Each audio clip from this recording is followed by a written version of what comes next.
For centuries, humans have been growing alongside our botanical brethren.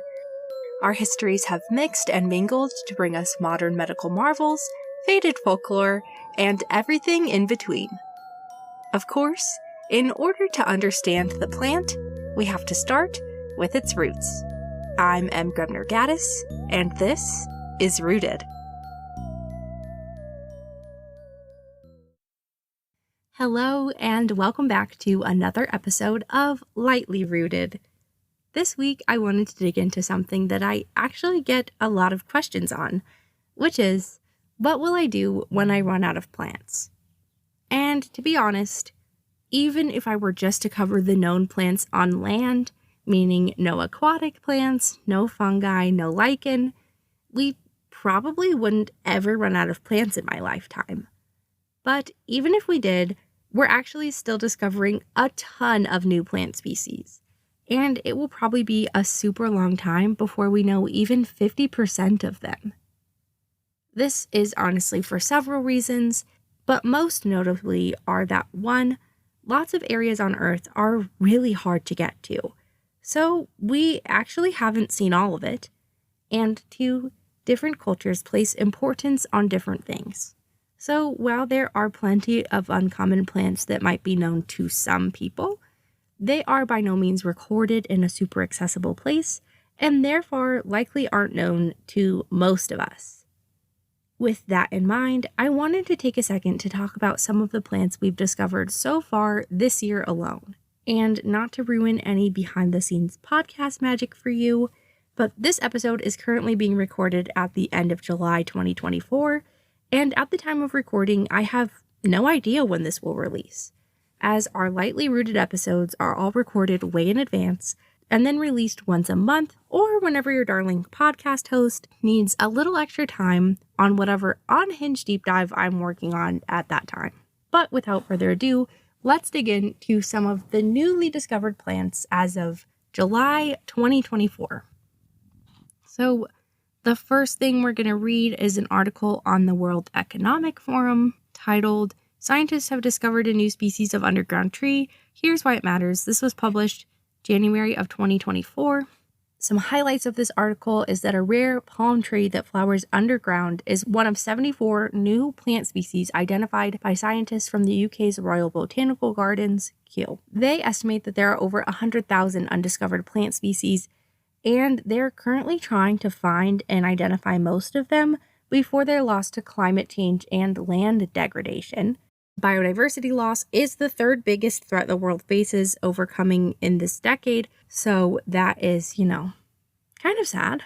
But let's talk about this weird palm tree, shall we? So it's originally from, so they're saying they're talking about this, but it's mostly they're talking about a bunch of them.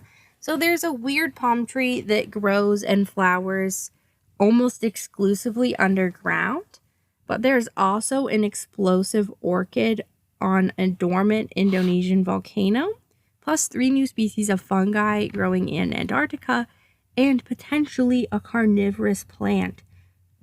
That's kind of fun.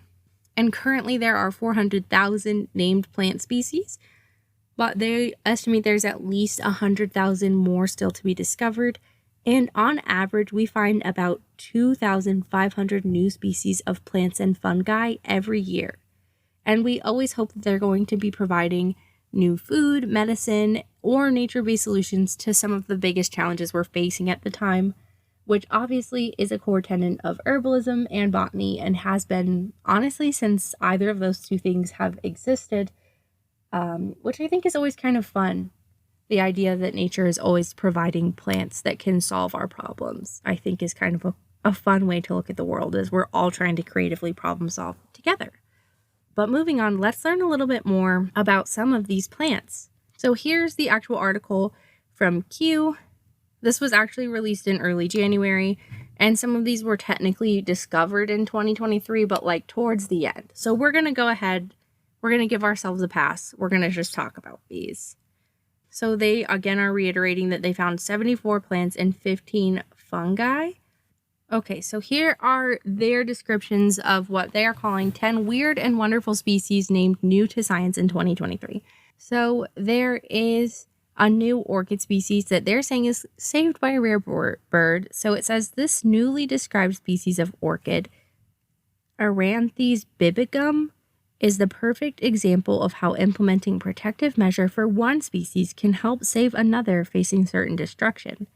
Discovered on the island of Madagascar, this orchid was found by Kew botanist Johan Hermans during a year-long exploratory mission of the country's orchids in partnership with other botanists. What's unusual is that this plant hails from a small reserve managed by a group of villagers tasked with protecting a very rare helmet vanga, which is a bird. With its distinct blue beak, visitors pay to see the bird, bringing a small amount of income to the village, which incentivizes the protection of the forests, and without this rare bird's presence, it's believed that the forest would have been cleared with this orchid. So within this family of orchid, there's 45 species, and 40 of them are found almost exclusively in Madagascar. So that's why it's not that surprising. Most of them, obviously they're orchids, they grow on other plants, and then they have translucent flowers on wiry inflorescence axes, meaning the flowers are kind of dangling down from the trees. It's giving ghost orchid. And then it turns out there was actually a pair of underground trees discovered in Angola. And they say, although it may seem odd at first, many species of plants have evolved to thrive underground. This is true of the deep, free-draining Kalahari sands on the highland of Angola in Central Africa, where trees from several families have evolved to be 90% or more underground. It says in this particular case, 2 new species of underground trees were discovered during a National Geographic expedition survey of Angola's remote areas. One of them is a member of the bean family, and it has white flowers, and the second is a cochleospermum, which has yellow flowers. And yeah, that's really all they've given us. I can try to describe it a little more. So the parts of the plant that they're seeing are above ground, of course. So basically they're just super short, tiny plants that kind of just barely peek their little heads out of the soil. And if you were to try to rip that plant up, you would quickly discover that the vast majority of it is buried underground. And typically, especially in the region they're in, it's super hot and really dry.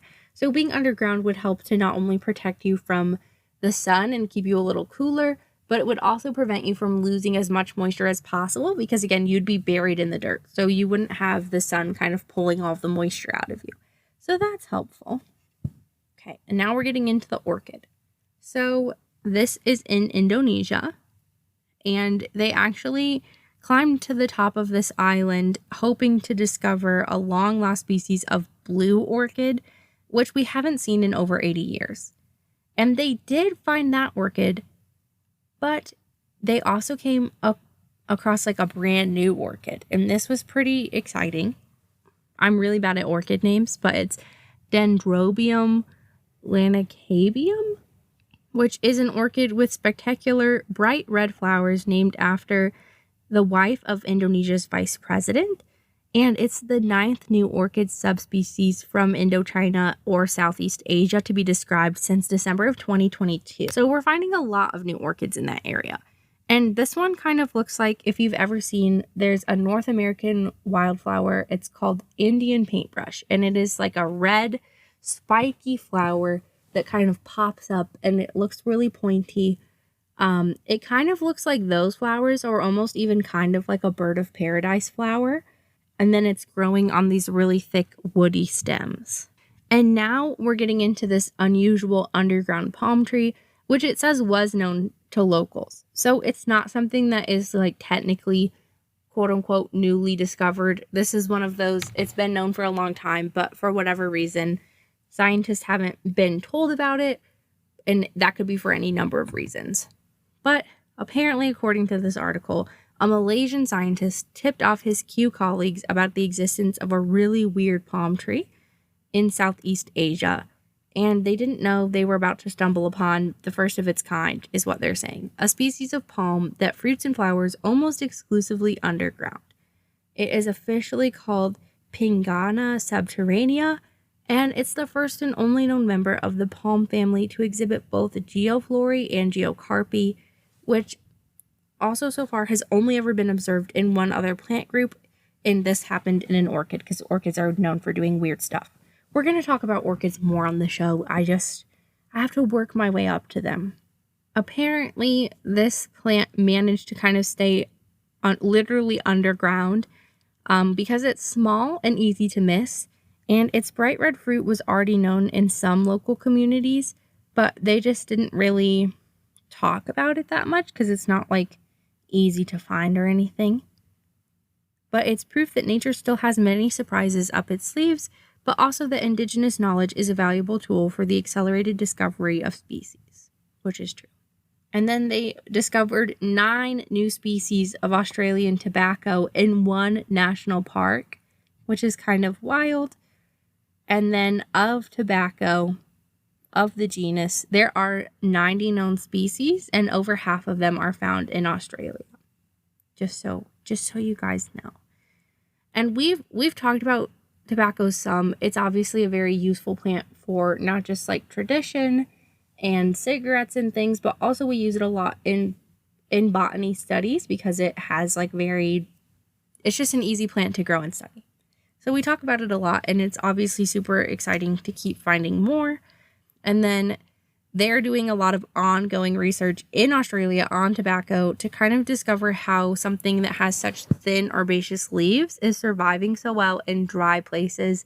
Because typically in dry places, we don't see thin, large leaves. We see very, they're thicker, but they're pointy. We're seeing a lot of evergreens or leaves that are giving kind of like needles. They're not thin, wide leaves like a normal plant leaf would be. That's kind of abnormal to see. Usually you're going to see something thicker and pointier that has as little surface area as possible, really condensed to try not to dry out nearly as much.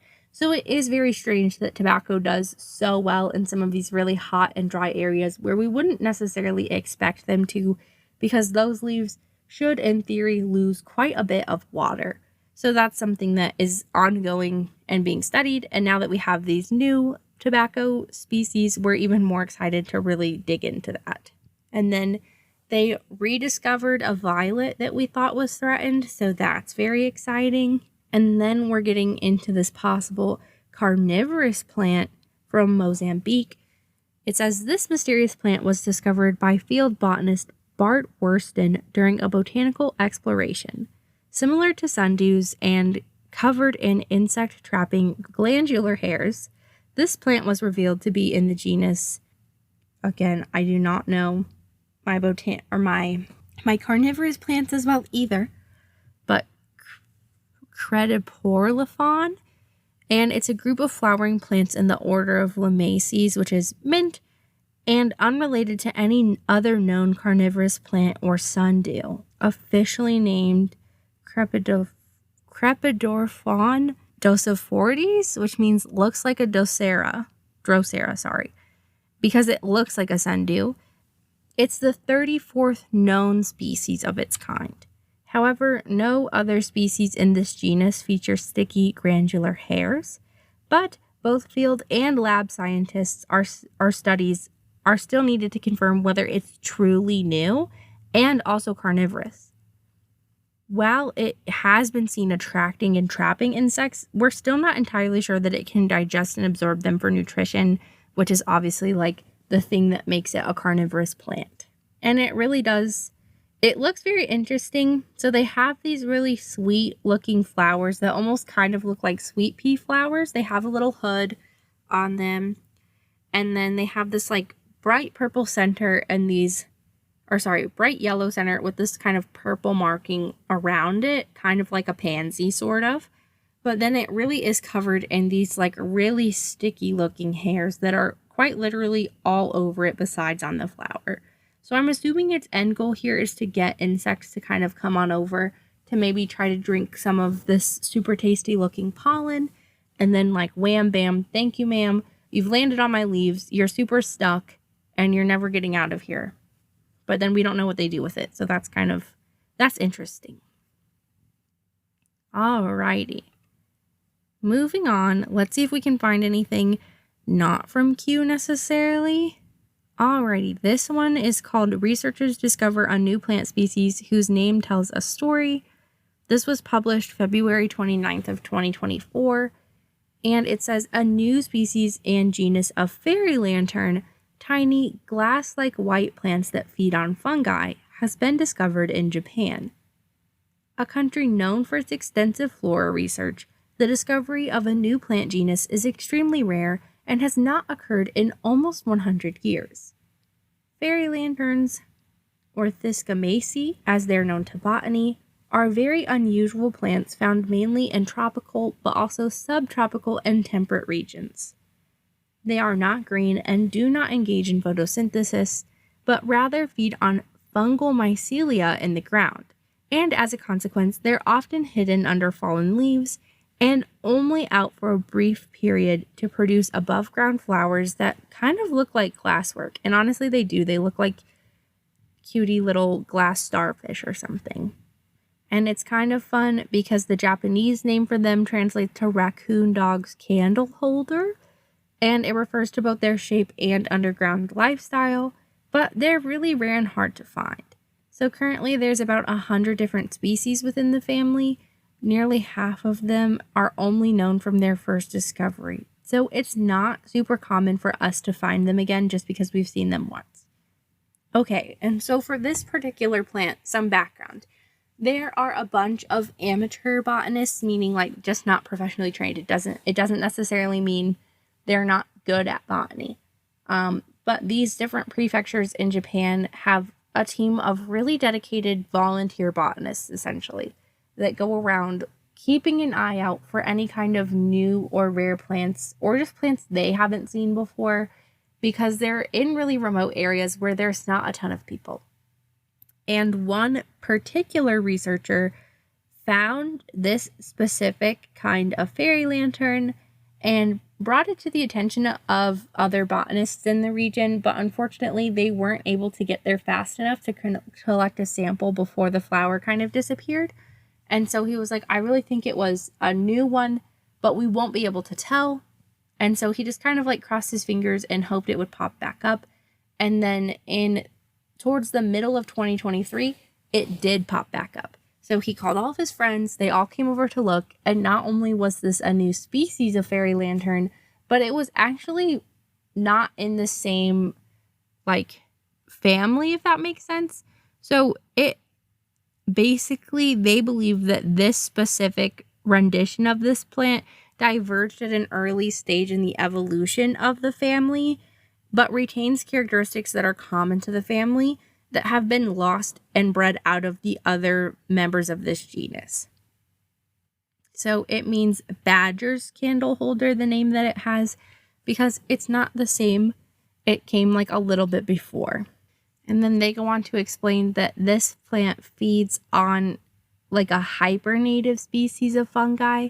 So it really can't move too much past where it currently lives, which makes it exceptionally vulnerable to environmental change, which is what motivates a lot of these amateur botanists to deepen their research and really understand how they can kind of stop climate change in its tracks and what they need to do to protect those plants if they can.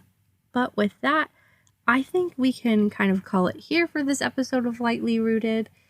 I'm sure at some point we'll be digging into a variety of these different plants and studying them a bit more in depth. But for today, I just kind of wanted to give you a sense of the fact that we are still doing a ton of plant research. And if you're here in North America, I, of course, have to do a slight shameless plug for the Missouri Botanical Gardens. Here in North America, they're doing a ton of different research to find new species. They do a lot of research out in South America and in some other places throughout the world. So if you are interested in new plant discoveries and you like digging more into the scientists in your own community, if you're here in North America, the Missouri Botanical Gardens is a great place to start. They have tons of great resources, and I did my internship there in 2018, had such a blast, and really loved most of the people I worked with. So it was really a lot of fun. I got to do a ton of science education, and it's honestly what kind of kickstarted my hyperfixation on plants. So Massive shouts out to the Missouri Botanical Gardens Earthway Center and all of the staff there that really helped me to hone my scientific communication skills. Thank you so much, and I'll be back soon to dig into more weird random plant facts with all of you. See you then. Until next time, be kind to yourselves, be kind to the earth, and just like a plant, drink your water. If you liked the show, please subscribe and consider leaving us a review on Spotify, Apple Podcasts, or anywhere else you listen. You can also find us on Facebook and Instagram at rooted.pod. We're finally updating regularly on YouTube at rooted.podcast, and you can check out our website, rootedpod.com, for transcripts, updates, merch, and so much more. The show is written, produced, and hosted by me. I'm Grebner Gaddis, edited by Kat Friend of Friend Diagram, and our theme music was written and produced by Eric Cluxon. Rooted is a Henbane Media LLC production.